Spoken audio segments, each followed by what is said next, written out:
Salam sejahtera. Tadi pagi ada orang kecam saya. Saya ucapkan terima kasih kepada orang yang mengecam saya itu. Saya ini sudah biasa dikecam.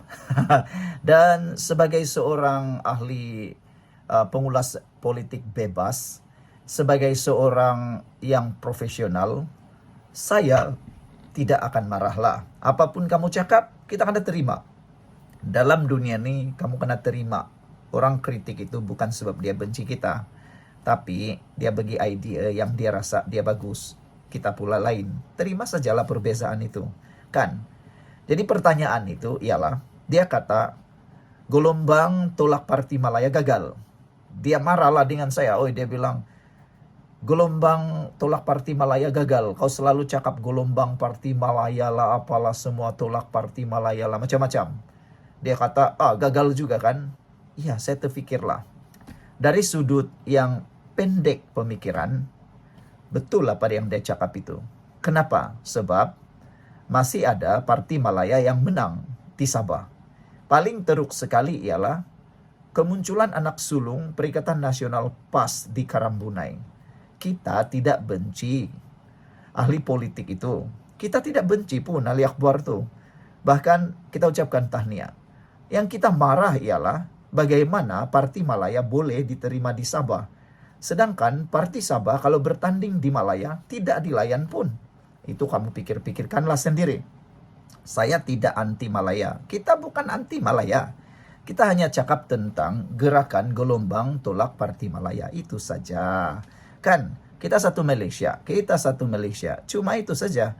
Kenapa Perikatan Nasional PAS diterima di Karambunai?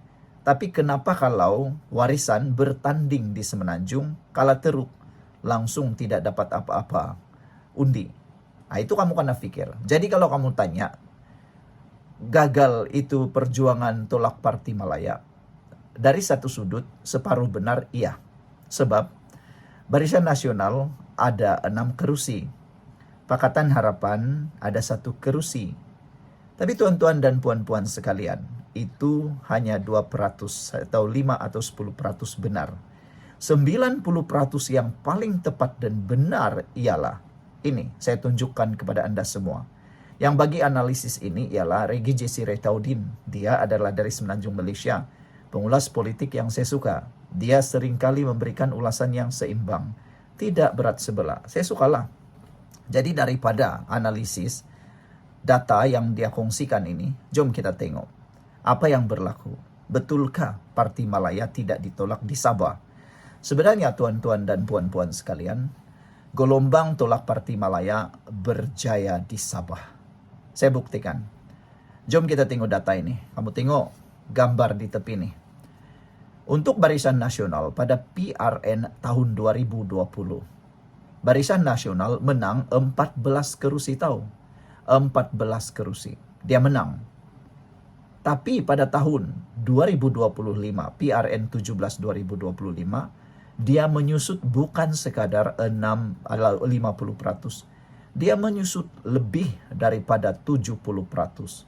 Barisan Nasional hanya tinggal menang 6 kerusi. Sedangkan berlaku pecah undi yang luar biasa di Sabah. Penjuru yang luar biasa, penjuru sini sana, 13, 14, 12, macam-macam penjuru. Bila lihat penjuru-penjuru itu, dengan melihat pula Barisan Nasional kalah teruk, ini petanda bahwa Parti Barisan Nasional ditolak di Sabah dengan disebabkan oleh gelombang tolak Parti Malaya yang sangat kuat. Dia menyusut 57% dan hilang deposit sehingga 27%. Bayangkan, ada calon Barisan Nasional, tidak pernah kita fikir macam mana calon Barisan Nasional boleh ada hilang deposit sampai 27%. Fikir-fikirkan. Ini buktinya gelombang tolak Parti Malaya itu berjaya. Seterusnya, parti yang diwakili oleh Perdana Menteri Malaysia sendiri, yaitu Anwar Ibrahim. Kita bukan tidak tahu, Anwar Ibrahim pun pergi berkempen ke Malaysia. Luar biasa di Sabah. Dia berkempen di Sabah bukan calang-calang, berhari-hari. Sampai bawa Khairi Jamaluddin, sampai bawa menteri-menteri, sampai bawa Nurul Izzah dan sebagainya. Tapi lihat, Pada tahun 2020, Pakatan Harapan menang 8 kerusi, termasuk DAP menang di sini dan PKR. Tapi kali ini dalam PRN tahun 2025, percaturan besar mereka buat salah. Tak salah, mereka hanya menang 1 kerusi di Melalap. Itu pun ada yang kata gara-gara pecah undi dan gara-gara kehadiran Khairi Jamaluddin. Kalau tidak, mungkin KDM akan menang di sana. Jadi, secara umumnya, Pakatan Harapan mengalami penyusutan bilangan kerusi sebanyak 87%, hilang deposit pula 9%.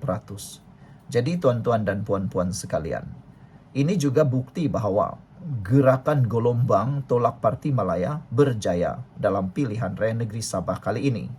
Paling teruk sekali tuan-tuan dan puan-puan sekalian ialah Perikatan Nasional. Perikatan Nasional dulu pada waktu PRN 2020, mereka menang 11 kerusi. Gelombang waktu itu sangat kuat. Tapi apabila gelombang itu merosot melampau-lampau, semua parti bersatu kalah. Tiada satu pun yang menang. Semua parti bersatu kalah. Yang menang satu saja, yaitu Parti PAS di Karambunai. Jadi tuan-tuan, menyusutnya mereka ialah sebanyak 91% dan hilang deposit pula 88%. Tuan-tuan dan puan-puan sekalian, melihat kepada data ini, mudah untuk kita analisis sebenarnya. Mudah untuk kita faham sebenarnya. Ini menunjukkan bahwa gelombang tolak Parti Malaya memang berjaya di Sabah secara umumnya. Boleh kata 90% berjaya. 10% lagi tidak berjaya kerana sentimen pengundi tegar. Pengundi tegar yang sudah berusia, yang menyokong khususnya parti Barisan Nasional UMNO. Mereka ni apapun jadi, mereka tetap sokong Barisan Nasional. Mereka bukan lalang, mereka pengundi tegar. Saya salut dengan mereka kerana mereka adalah pengundi-pengundi yang setia. Manakala yang menyokong Pakatan Harapan 1 kerusi pula dipengaruhi oleh 2 atau 3 sentimen. 1, kehebatan Jamawi dalam berkhidmat di kawasan Melalap. Sebelum beliau bertanding pun, beliau sudah mempunyai identiti sebagai pemimpin rakyat di sana. Dikenali, disayangi. Bukan karena Pakatan Harapan. Selain daripada itu pecah undi. Dan yang ketiga, tiada calon yang betul-betul kuat di sana yang boleh menandingi aura Jamawi. Anak Peter Anthony, walaupun dia pemangku, tetapi kelihatan auranya tidak sekuat Peter Anthony. Dan yang paling teruk sekali tuan-tuan dan puan-puan, tentulah Parti Perikatan Nasional. Tiada sebab untuk mereka menang sebenarnya. Hanya satu sebab, pecah undi. Dan dalam pilihan raya kali ini, paling teruk sekali ditolak di Sabah. Parti Malaya yang paling teruk sekali ditolak di Sabah sebenarnya adalah Perikatan Nasional dan Parti Bersatu. Mau kesian? Apa boleh buatlah. Itulah politik. Sekian dulu untuk kali ini. Jangan lupa tinggalkan komen Anda. Bye-bye. Sebelum kita teruskan ulasan hebat ini pada petang ini, izinkan dulu saya berkongsi dengan Anda semua. Ini ialah terapi imun transfer factor for life. Terapi imun yang meningkatkan daya imun badan kita sehingga 400%. Secara umum dan ringkasnya, apabila imun badan kita lemah, apabila imun kita bodoh, apabila imun badan kita tidak seimbang, kita kena penyakit dan sukar sembuh daripada semua jenis penyakit. Imun badan yang tidak seimbang juga menyebabkan kita kena autoimun. Tuan-tuan dan puan-puan sekalian, apabila imun badan kita jadi kuat, bijaksana dan seimbang, imun badan kita lah yang akan menyembuhkan semua jenis penyakit yang ada di dalam tubuh badan kita. Terapi imun ini mendidik, mengajar, menguatkan dan menyeimbangkan imun badan kita. Sebelum ini, apabila imun badan kita jadi lemah, bodoh dan tidak seimbang, imun badan kita gagal untuk menghapuskan semua akar penyakit yang bertumbuh di dalam tubuh badan kita. Apabila imun badan kita lemah, akar penyakit akan tetap bertumbuh, berakar dan bersarang di dalam tubuh badan kita. Jawapan kepada kesehatan yang optimum ialah peningkatan daya imun badan, penyeimbangan daya imun badan, dan menjadikan imun badan kita bijaksana. Apabila imun badan kita jadi bijaksana, maka kita sehat. Cepat dapatkan produk hebat ini melalui nombor telefon saya yang tertera. Produk ini lulus KKM, halal dan diperakui oleh doktor-doktor di seluruh dunia. Tuan-tuan dan puan-puan, ini mungkin jalan penyelesaian kepada masalah Anda yang Tuhan hantar kepada Anda semua.